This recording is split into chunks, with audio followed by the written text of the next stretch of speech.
తెలంగాణ రాష్ట్ర అవతరణ దశాబ్ది ఉత్సవాల్లో భాగంగా గిరిజన దినోత్సవ వేడుకలు ఘనంగా నిర్వహించారు.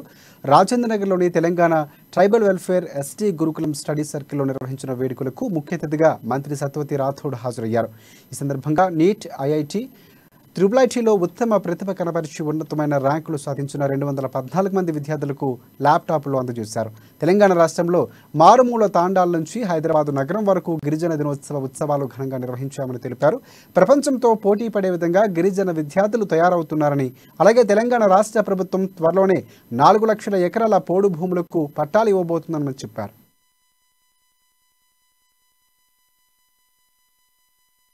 ఈ సంబరాలన్నీ కూడా ముగుస్తాయని చెప్పి తెలియజేస్తూ రాష్ట్ర వ్యాప్తంగా ఉన్న మా గిరిజన సోదరులందరినీ విజ్ఞప్తి చేస్తా ఉన్నాం. అనేక మంది మేధావులు, విద్యావంతులు, మరి 75 ఏళ్ల స్వాతంత్ర భారతదేశంలో ఏ ప్రభుత్వం, ఏ నాయకుడు ఈ జాతికి ఎక్కువ మేలు చేశాడు గమనించమని.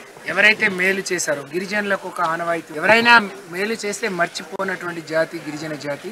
అలాగే త్వరలో మేము పోడు 4 లక్షల పైచిలుకు కుటుంబాలకు ఎకరాలకు 4 లక్షల పైచిలుకు ఎకరాలకు పోడు పట్టాలు కూడా ఇవ్వబోతున్నాం. ఇవన్నీ ఈ సంవత్సరం సాధించిన ప్రగతి. కాబట్టి మనకు మేలు చేసిన నాయకుడిని నిండు మనసుతో దీవించమని నేను ప్రార్థిస్తా ఉన్నాను.